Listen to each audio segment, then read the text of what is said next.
What's up, everybody? Have you ever wanted to read the Meditations by Marcus Aurelius? Or maybe you're just struggling with living life, or maybe you're a very busy person in demand and you want to know how to live your best life while juggling the heavy demands of life. Well, you're in luck because today's episode, we're talking about the Meditations by Marcus Aurelius. And surprisingly, he was a very busy man, but was able to live a very good life. So Yeah. we're going to be going over all of that today. This is the Existential Stoic podcast. I'm Randy. That's Danny. What's going on, Danny? What's up, Randy? Yes, so today, this is a good one. We've been looking forward to this for a few weeks. And today we're Yeah. going to be discussing the Meditations by Marcus Aurelius. And this is a book that I would definitely recommend everybody to read or listen to. You can find an audiobook on YouTube. It takes like 5 hours to listen to or 2 hours on double speed. So, so it's It's a good one that method, though. It is. anybody can do. Yeah. Tell me, what do you think about the Meditations? I think, okay, so the meditations, obviously Marcus Aurelius, Stoic. I think one of the things that's always interested me about this work is the fact that it's basically like his journal, essentially, right? And it is his personal reflections. And it reads just like that. Like, it's not written in a style of like, I'm presenting this to the world. It's written in the style of this is for me, right? And what's so fascinating about it, I think, is he was the emperor. I mean, of the Holy Roman Empire. This guy literally had all the power, all the wealth. He could do what I mean, so he could do anything he wanted. Yet you look at his life, and he embodied really this personal struggle with how to be a good person, what it means to be good, constantly reflecting on this, on how to live his best life, be his best self. And I mean, it's really interesting because I think it's a great demonstration that being a good person, A, is not easy. That we all, when we try to do this, it's a constant sort of, battle with ourselves of failing and succeeding and failing and, repetition. And, I mean, I think it's like reminding ourselves of the same things over and over again. And that's normal. It's fine. That it is, we're a work in progress. It's continuous effort it requires. That we're not just going to like make that New Year's resolution and in 20 days, boom, we're good. We're perfect. So I think that's one of the things I really like about it is the personal struggle it really sort of captures in trying to just be a good person and live a good life and figure out what the hell that means. I think it's amazing. Yeah, that's a really good point. Well, you had a whole bunch of good points there, but Oh the yeah, one that he's damn right I literally the did. emperor. Like, think about the most fabulously, like, he's richer than Elon Musk. Okay, he's like more famous than Biden. He has like literally everything, and yet he's Yeah. not focused on, okay, gonna go have an orgy with these girls, gonna be a glutton, eat all this food, gonna do all this stuff. He's like focused on how to live the good life, and it's so counter to what we believe this person would be like, where everybody's like, oh, I want to be like a billionaire so then I can go have these sick yacht parties, like, just, and all this stuff. And it's just like he's like the complete opposite. It's just kind of mind-boggling. Oh yeah, it is, man. Because I think it's so funny. Like, nowadays, the I think most people really the ideal life to them is having so much money they can kind of basically like perpetually impress people and validate their existence through their wealth, right? And it's like he has this, and yet he sees it as really not that valuable. Like that's not the thing that makes life worth living. What makes life worth living is being the best person he can be. And he lives actually a pretty humble existence as an emperor. He doesn't dress fancy, he doesn't like throw it in people's faces. He tries to interact with people in a way that's like fair and just and considered. I mean, it is. He's an example. I mean, I think for anyone to follow. And at the same time, I think it's also interesting because we see him struggle with these questions. I think we all struggle with that we've talked about so many times, I think, on this show, right? Which is like, what does it mean to be good? Like, what do I actually value? What really matters? And I think you had mentioned when we've been like, we've been looking back at this work again, preparing for this, and like it is repetitive, right? He does, he goes back to the same topics again and again and again in this book, and it's interesting because that's why it's not written. I mean, it's not written. It wasn't intentionally written for everyone, right? Because it's his reflections. It's And I like that you see him struggle with the same things over and over again, because I think it's such a good point to take home, that, like, trying to live a good life is hard. Trying to be a good person is not easy. And a lot of times it means returning to the same thing over and over again until we get it right, or until we figure it out, right? And not giving up, persevering through all those challenges. Yeah, it's in the beginning, I remember he thanks somebody for, giving him a life of temperance or teaching him temperance, how not to like go into excess. And he Yeah. thanked them for like, you know, being somewhat chaste early on, like not having these sexual exploits very early on. Like he was very grateful for the temperance and being able to wait. And that's such against what most people think. They're like, oh, I need this excess now, and if only I had that stuff. And it's really interesting to me how we have these examples of people who have it all. So we have like Marcus Aurelius, Yeah. the Buddha. They have it all, and they basically like give up it all because that's not what it is. Like Jim Carrey says it so well. He's like, I wish everybody could have all the wealth and the fame that they imagine so they could realize that's not what it is. And it's so curious Yeah. because despite these examples of people who have it all in quotations and give it all up because there's something better, everybody's like, yeah, but I still gotta try it. I still gotta get rich Yeah. because I know it'll be different for me. Yeah. I think that's one of the biggest, or maybe even one of the saddest things about, like human society, which is, these stories we tell ourselves, the stories we tell ourselves culturally, like really are they're hard to see through, as being false or incorrect. It's like, even though we might even have an inkling that they are, we still are so unsure about it. We still think, no, but if I had all that money, it'd be great, right? It'd be better. That's what would make my life worthwhile. And these guys all realize that that's not the case. And I mean, you're right. We see it over and over again with these brilliant thinkers, that that's not an important thing. It can be helpful. Don't get me wrong. Like having, money can be helpful, but it's you matter more. Like your character matters more, because all the money in the world isn't going to make you a good person. And in fact, if you're a bad person, if you had bad character, if you have bad traits, that's just going to amplify them thousandfold, billionfold, right? To the point where it might even destroy you.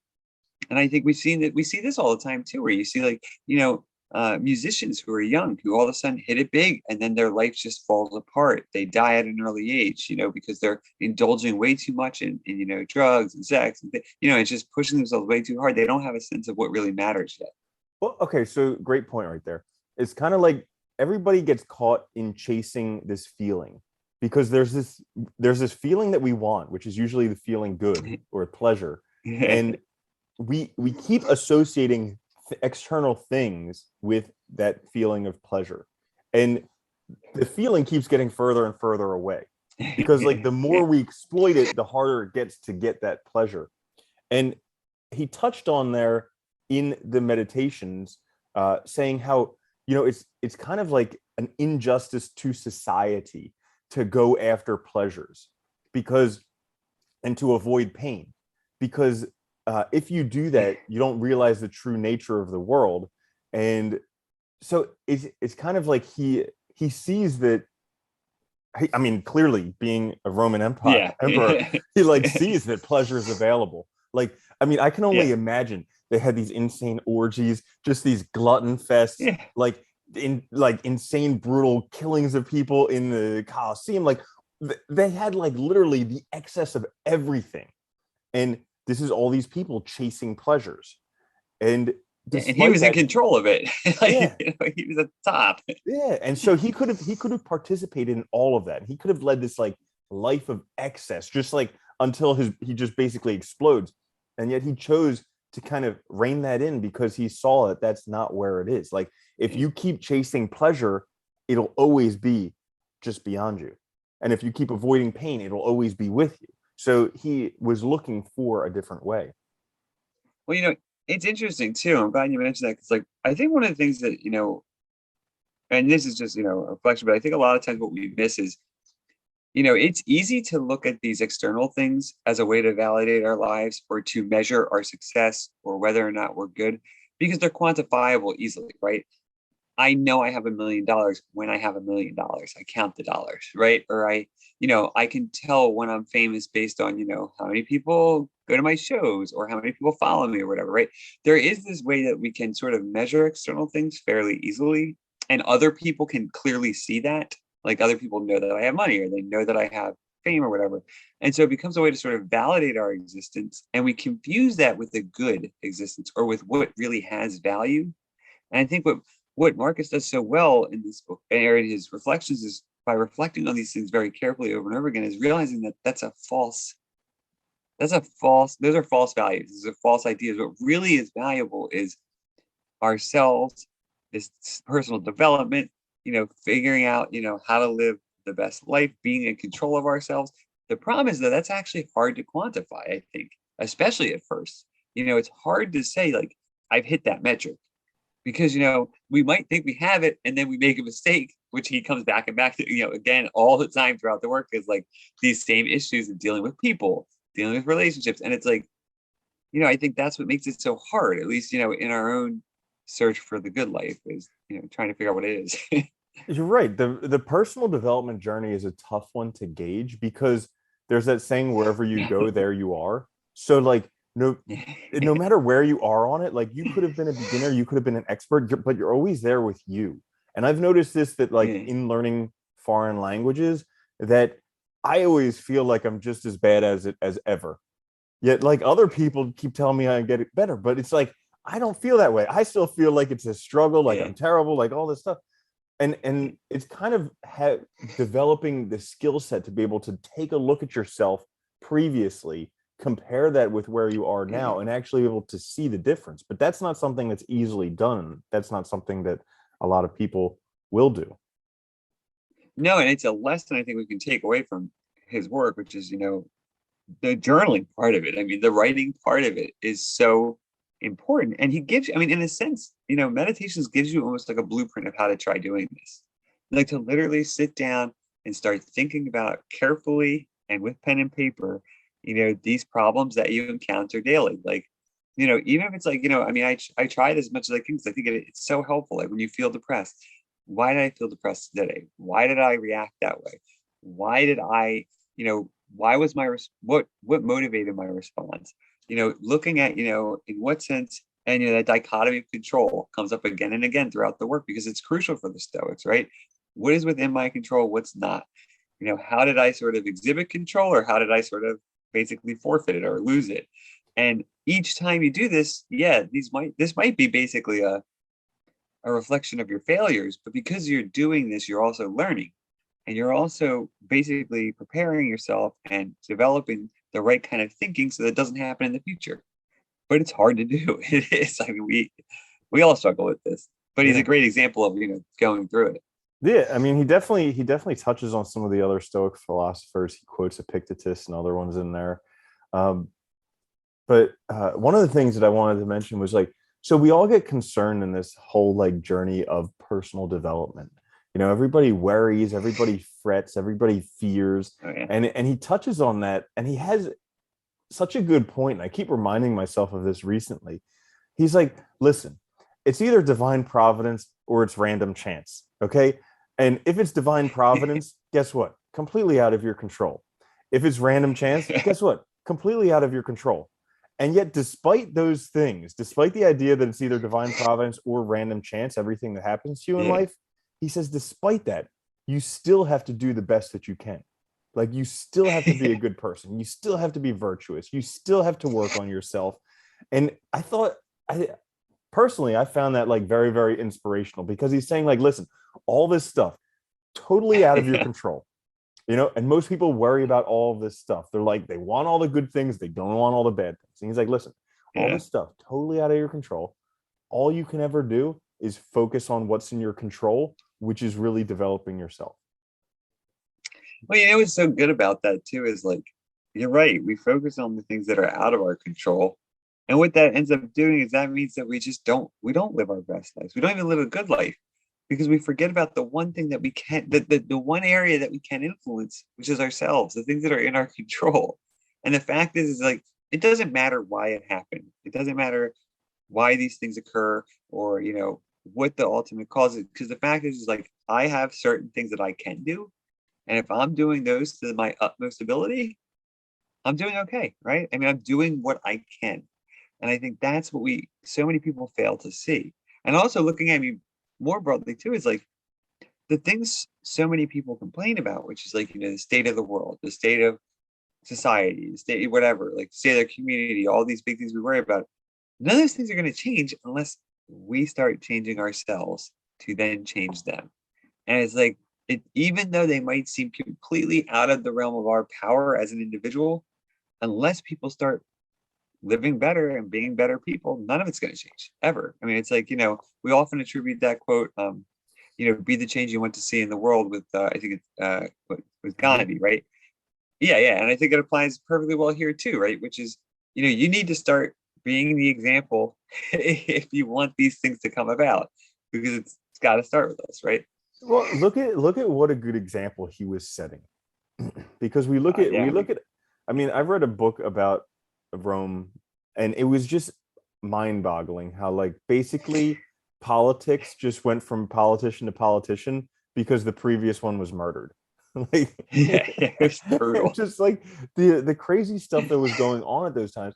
And so, like, but look at the example that he was setting by being the best person that he could be. Like, we still read his journal thousands of years later. Do we read Yeah. Caesar's journal? No. So, like, yeah, so it does make a difference to actually live a good life. um Now I'm curious, Danny. There's Yeah. one topic that I noticed that he talked about a ton, like an absolute ton, like pretty much the whole entire book he talked about this one topic. If you had to guess what that topic was, what would you say? I'm just curious. Impermanence, Yeah, the fact pretty that much. we die. Yeah. Oh my goodness. Yeah. The whole entire book, from the beginning until the end, he just keeps harping on the fact that we're going to die. Like, we're literally alive for the briefest flash of a moment.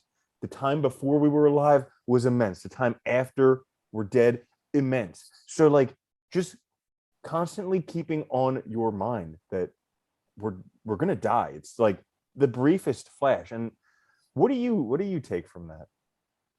No, that's what I was gonna ask you.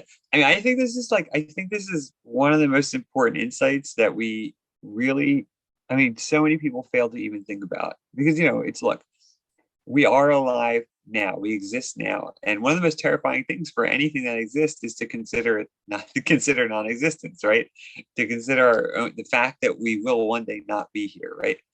But I think on the other hand, it's like, I notice this in the existentialists as well. This idea that, focusing on that, in a way, it seems like, on the one hand, for people, when you first think about it, that it would be terrifying. Like, you want me to really think about my death and the fact that I have such a short time, and it's all meaningless, and that, all the things that I do won't matter after I die, and that eventually none of this matters because, eventually humanity will be gone, and like all these things that seem horrible. But at the same time, it's also, you know, think about what that actually means. Like, all the things we pretend that, all these things that we get caught up in, that we stress ourselves out about, all these things that we act like really matter that don't, all these social conventions, norms, ideas, trying to be, trying to, be famous or do this or that. Like, all of it's arbitrary, all of it's a construct.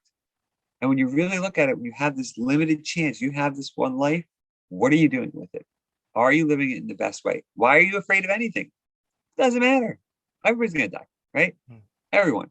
So why aren't you doing what you want to do? Why aren't you pursuing the things that you really want? Why aren't you taking chances? Why aren't you trying to be the best person you can be? And I think it really, when you think of it that way, it kind of frees you in a sense to start thinking positively about it. Because it's like, yeah, this is short. Yeah, none of it matters in the end.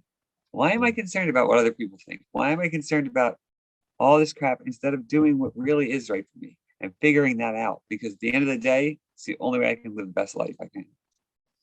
That's great. I always like to look at it how I don't I don't worry too much about being in a bad situation because I know it's not going to last that long. And but Yeah. also but also it gives me inspiration to get out of bad situations. So like a lot of people feel stuck in their life, maybe a dead end job, relationships that they don't like, they're living where they don't want, all this stuff that they add up that makes their life miserable. And they're just stuck there because they're like, I can't do anything. Like I was born here. How could I live somewhere else? My family lives around here. How could I live somewhere else? Yeah. Or like, I'm married. I know we've been miserable for 20 years, but I'm married. What am I going to do? Or, how can I get another job? I can't learn anything. My teacher in second Yeah. grade told me I was stupid. So it's like Yeah. all it's like all this stuff. And I've always looked at it like inspiration to get out of these bad situations. Cause I'm like, my time on earth is limited and Okay. like very limited. And sure, sometimes it feels like it takes forever, particularly when you're in bad situations. It feels like it lasts forever, Yeah. but it's limited. And so, like, I might as well at least try to achieve something that I want. And it's crazy. Like, once you start putting the intention and putting the work towards it, it's crazy what you can Oh achieve. yeah. Oh yeah. No, no, I'm glad you mentioned it that way too. Is that I think that was one of the things on his mind too. Was like, this week, in a sense, like a lot of we want things to be the same. We want normality. We want security, right? That's also a dangerous thing. And I think it's clear that he struggled with it as well. That we have a tendency to sort of paint a picture of the world as fixed, our situation is determined, as this is it, and we imagine all these reasons, right? Social pressures, whatever, culture, all these things, right? Family, all this stuff, all these obligations we pretend exist that bind us in this spot and make us so they can never change. And I think he struggled with that as well. And one of the things that helped him overcome this was this realization that this is a very short little moment in the reality of space time, right? This is a very short little chance that I have to do what I can. And painting myself in this box is just idiotic, right? At the end of the day, there is nothing to fear, nothing to worry about because it all ends the same for everybody. Doesn't matter what, everything changes, it all ends the same. And you're right. I think, it should motivate us to get out of these situations, to make those changes, to do things. And I think the great thing is once we start doing that, we see that it's possible. And like you said, I mean, the changes can happen so fast. But and I mean, I've experienced this so many times. I know you have, right? Even when you make those changes, you still all of a sudden you'll have days where you start thinking about that box again and how it's all, and you need to remind yourself. And you see him doing it again and again and again. I think it's such a good example and such an important thing to keep in mind. Like that, just this blip of existence. Mhm. Absolutely. And also, it kind of helps you appreciate whatever is going on right now. Because Yeah, like kind of like the everybody likes roses because of their impermanence. Like they're beautiful yeah, for a few days and then they're gone. And it's like, well, literally your life is that way too. It's beautiful for yeah. however long it is and then it's gone. And you just have to like use, I guess, develop the ability to look at the beautiful parts of your life. Like we talk about this all the time, doing the small delights every night, Oh yeah, yeah. reflecting on the best parts of our day. And it's just kind of using the ability that we have to enjoy the beauty for the limited time that we have it. I think with that too is not take it for granted, not take any of those small moments for granted because it's what this is all we have. And I think part of it too is that perspective that you gain from it. That's so crucial to like being able to live your own life, being able to have control, to take control. And I think it's, when we start thinking this way and honestly do it. And I think that's why the example that he gives of writing, of reflecting on paper is so important too, because it's like learning to not take these things for granted, learning to see things are really there is real beauty, there is real value. It also helps you actually start to put things in perspective in terms of value. Like, does really like killing myself working on the weekends really matter? Why am I doing this? Right? Like for this job that I hate, does it really make sense to like kill myself, like trying to meet these obligations that I can't meet to, these made up obligations to family or stuff that I don't even like, I don't know. What is binding you? What's keeping you stuck? And really asking questions about it. I think it can help us ask those hard questions and start changing our lives. Mm-hmm. Yeah. Another thing that I got from the meditations that I don't think he specifically said was that just the idea of having faith in yourself. Like I Yeah. I got the feeling that he was like, you have to believe in yourself. You have to believe that you can live the best life possible. You have to believe that you can do whatever needs to be done. Like I do remember him talking a little bit about how like we all have like life has its purpose, and as a creature of the earth our we have a purpose, we can bear these Yeah. burdens. Like I remember him saying that, but just kind of the idea of having faith in yourself that no matter what comes, you can handle it and you will handle it. And so that was something that I think was kind of an undercurrent for me, but a very important aspect of what he was talking about there. No, I think it's really important. I think you're right. It's whether he says it directly or not, it's present just in the nature of the work itself, right? I mean, think about it. Like returning to these topics again and again, he obviously believed he could do it, right? He had that faith. Sometimes it's shaken, but you persevere through it. You keep enduring and you keep affirming it. And I think that's something we can all, it's something we should all learn, right? Which is, and I think what you were mentioning before, like when you take action, you try to make changes, you start to realize that you can do it. All of a sudden, you see growth, you see change in your life, you realize that it's possible. So part of that faith, I think, is also built on a real foundation of experience and doing it and practicing and trying. And even when you fail, realizing that you just get up and try again. And I think that's such an important lesson to take away from this work, which is, you know, it's not going to be a perfect straight line. It's not going to be easy, but it's doable and it requires sticking with it. And it requires, dusting yourself off and going for it again. And I think, it's such an interesting and important lesson for all of us because I think so many of us, it's so easy to get in that apathetic, depressed mode, especially today. And I think it's like, maybe it's because of like, all the information, all the distractions, all the sort of examples of people that have more that are in our face that it seems so out of reach, but it only seems that way. And it's like because you haven't tried yet. And once you try, you can make it happen, I think. And that's, it's important. Yeah, Yeah. when you were talking about that, about the apathetic, depressed people, and what I was kind of thinking, well, what would he say to it? And I would think that he would kind of talk similarly to what Martin Seligman says with the learned helplessness stuff. How like a lot of people end up getting depressed because they feel like they can't accomplish their goal. They feel like it's out of reach. And I was thinking, no, I don't know what Marcus Aurelius would say, but I was thinking that he would say like, you're gonna die, so let's just take that as a premise. You're already dead, okay? Well, since you're dead, let's at least try to accomplish that. Because what's the worst case scenario? You're dead. So let's try and improve on that. Best case scenario is maybe we can get a little bit closer to achieving that goal. And that's something that I know for me, like there were times in my life when I was depressed, and it was because I was convinced I couldn't achieve this goal that I wanted. And once I started taking steps towards that goal, it was difficult, but it was something where things opened up, because all of a sudden, even if I didn't achieve the goal, I was still getting some traction, getting a little bit closer, building momentum, that type of stuff. No, I agree. I think, dude, I think so many times that when I look back and really think about times when I was depressed, it's that I can't dominate my thinking, right? And that idea that there's no way I can make these changes, there's no way I can make my life better. I might as well just not even try. And I think you're right.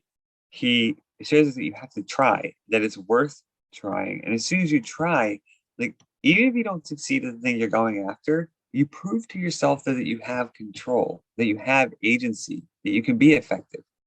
And that's all it takes. I think that's all it takes is that I don't have to accept this. I don't have to accept things as they are. I don't have to accept the world as it is. I have power to do some things. Those things are in my control, right? And I think a big thing he talks about throughout is, asking yourself, how did I respond to this? And recognizing the way I respond is one of the most important things in my control. If I feel, if I feel jealous because, I think something happened a certain way, or I interpret something a certain way, or I feel angry, I might not be able to control the fact that I feel that way, but I do have control over how I respond to that feeling and whether I let it, destroy me, cause relationship problems, cause, basically like distract my thoughts for days or weeks, and consume them, or whether I just like, deal with it in a healthy way and move on, or directly approach it and figure out what's going on and deal with it right now so I don't have to ever worry about it again. It's all Yeah, within our power. yeah, it's a really interesting and also like nuanced skill set, because it's something that Oh yeah. that I find like as I get older, and you probably find this the same as well, like you develop these skills that you didn't have when you were younger. And it's like these are like really like very critical life skills. Like you're talking about like situations and how they impact you. So one thing that I think of is like these little things in life that sometimes you do something or or you read something and it makes you feel not good. Like I'm Yeah. talking about me personally. Like sometimes I'll say something as a joke, it didn't go over well. Sometimes Yeah. I'll read something that I really didn't want to read, and all of a sudden I feel bad. And where historically I would have gotten really upset and that would have like changed the course of my whole day or week or something like that, I can start to notice, okay, I feel bad now. Now why am I feeling bad? And start to investigate that and figure out what it was that made me feel bad, and then choose to kind of let it go and be like, okay, well that's done, I can't change that, Yeah. so let's move forward. And I think that's something that he kind of talks about there, is like developing these skills with what's in your control in life in order to live the best possible life. Oh yeah, and it's part of like the good and it's part of the good life and it's part of wisdom, right? It is having the ability to recognize that I might not be able to change this, but I can do this, right? And when you start to realize that, you stop saying I can't. You start saying, what can I do? Right? What's within my power? Like maybe I didn't get the job I wanted, or maybe I feel stuck in the career that I'm in. Well, I have the ability to make changes. And or I can say to myself, yes, it's possible to say, well, it's not fair. I can't do anything and then just be miserable. But like I have only a short time. Why am I wasting it? And I think that's the other critical thing about, thinking about our own death. The important thing too is thinking about the shortness of the time that we have. And it's a long time, but it's also short. Don't waste it, you know, miserable. Don't waste it, basically in a pity party with yourself. Start looking at, how can I actually make this good for me? How can I make this worthwhile for me?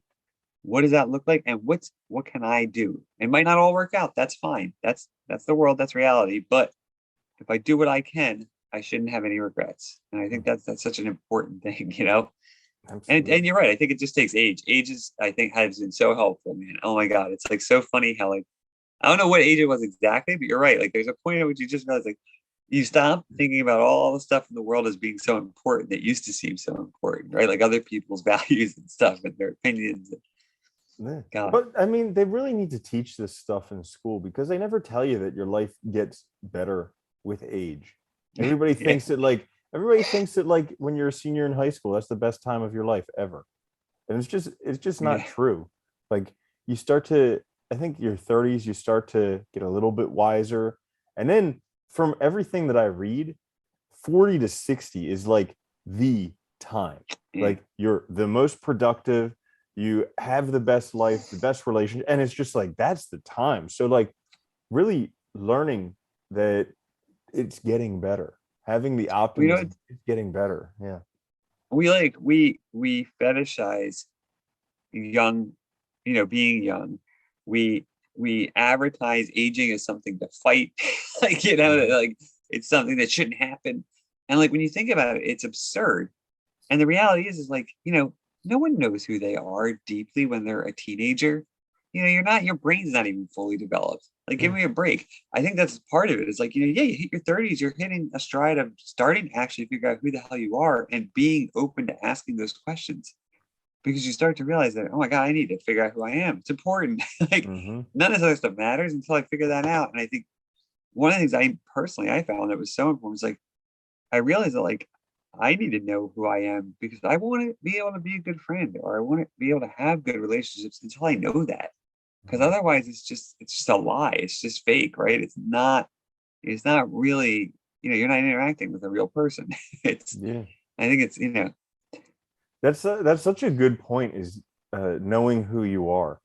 Like you were talking about how, we do all types of dumb stuff when we're teenagers. Like I made the biggest financial mistakes in my life when I was oh a god. teenager, Yeah. like going to Yeah. university, studying something that other people wanted me to study. And like, it was because I didn't know who I was. And, I've learned a lot from that, but the the discovering who you are is very important, because then when you go after the things, they're fulfilling.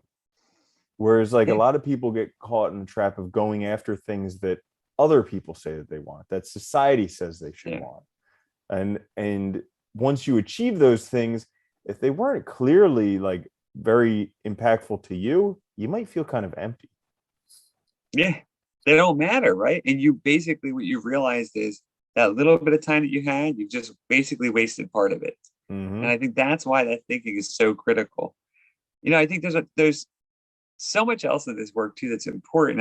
I know we'll cover all of it, but I think, he's also talks a lot about being like, listening, being quiet, not being quick to sort of just blurt things out and to like believe that you're right. I mean, I think his book is also really, I mean, an example of this, right? This constant self-reflection, going over things that happened, learning from them.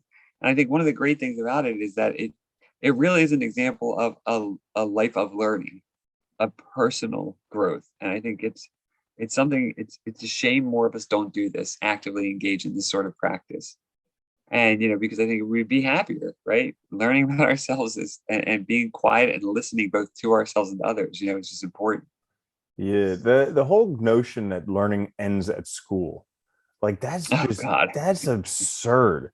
Like I've learned Yeah. way more since I left school than I ever did Oh when I was yeah. in school.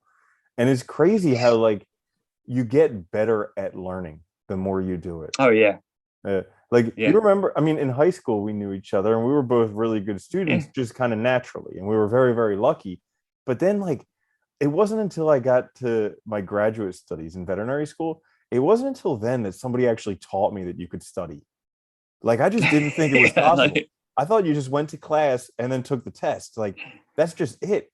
And once I yeah. learned how to study, then I was just like, oh my goodness, this is a whole new Yeah. level. Like, this is crazy. And then, yeah, and then like when you can teach yourself something. Like I remember Yeah. a lot of when I was working as a veterinarian, a lot of like younger people, like the nurses that I was working with, they would always like depend on a teacher to teach them. And I was like, well, you could just learn it yourself. All this stuff is online for free. And they're like, no, I need a teacher. And it's like, you can be that teacher, but they just didn't Yeah. kind of grasp the concept. But like learning to be able to teach yourself, that's another very, very valuable skill.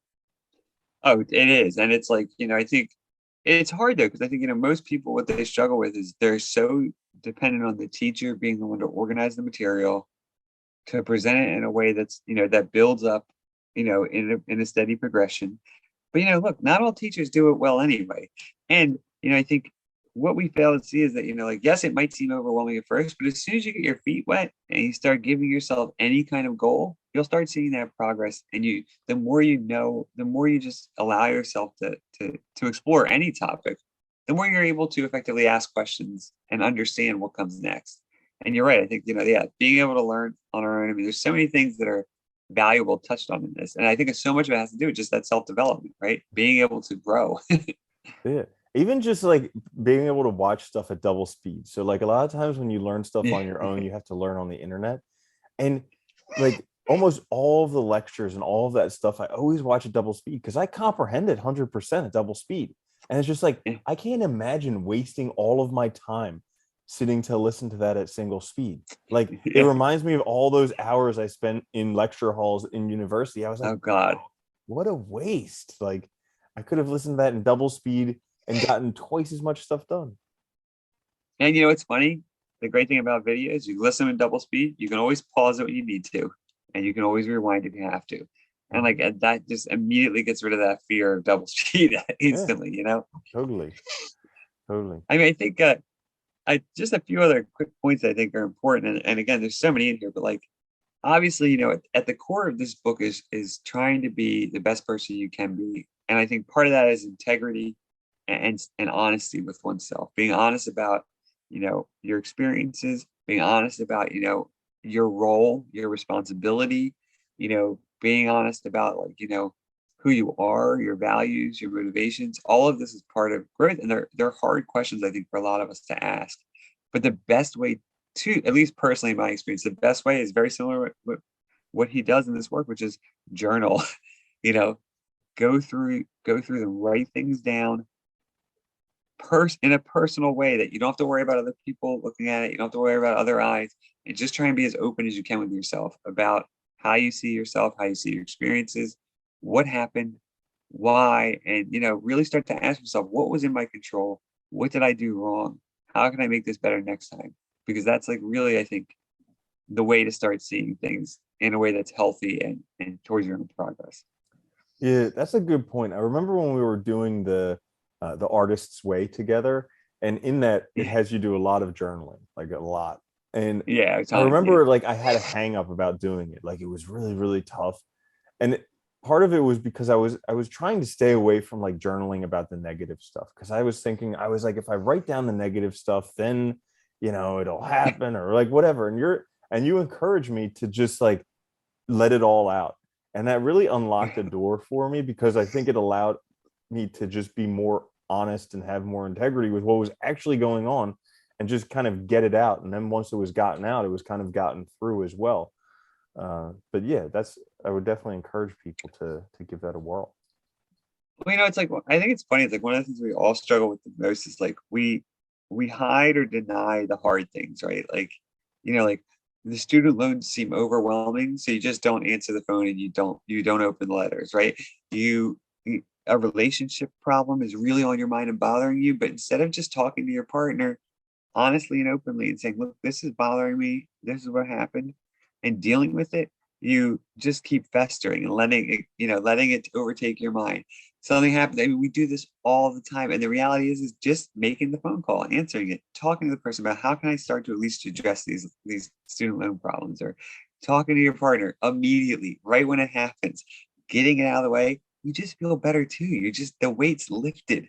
It's like so much of this pressure is self-imposed, and I think we miss it. We act, and then we start to act like it's like we're a victim, right? It's outside. It's these things causing it. Instead of seeing that at the end of the day, we have a role to play. We have some agency here. We have some control. And so once we start exercising it, there's usually ways to deal with it. And I think that's such a good example that he sets in this book is persevering, enduring through the hard things, and just persistently trying to just knock those things out, right? Taking care of stuff and taking care of our life. Mm-hmm. Yeah. So anything else on that list that you had there? Or I mean, I think I think we're pretty I good. mean I think we're good. I would encourage everybody to read it. I think it's a great, I mean, it's a great book. And I think like there's so much in there that like you can get out of it that's like just practically valuable. Like really it is. Yeah, this is one of those books that would be helpful to read or listen to over and over again. Because Yeah. Yeah. I mean, you'll notice in it that he repeats the same topics again, and he probably does that because Yeah. they're important topics. And Yeah. so, I mean, this is probably the second or third time that I've been exposed to the book, but every time that I listen to it or read it, I'm always like, oh yeah, this is something that I definitely need to read again. Yeah. So yeah, You know, mhm. oh no, I was gonna say, and on that, and it's like, like I think one of the most interesting things too is it's not just what he says, but what he's doing that matters. Like, Mhm. what the example of it is. And I think thinking of it in those terms too can be really helpful because it can really like make you see the value he places on things, on these problems that he's dealing with. That, I think that in itself is important.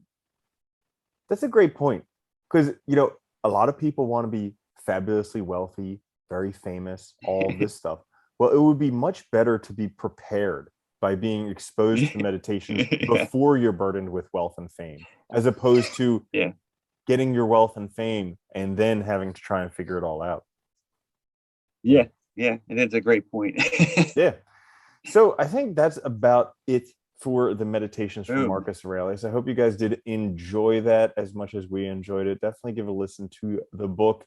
Also, like, subscribe the podcast and also the videos on YouTube. We will be back again next week. This is the Existential Stoic Podcast. I'm Randy. That's Danny. I'll see you later, Danny. Later, Andy.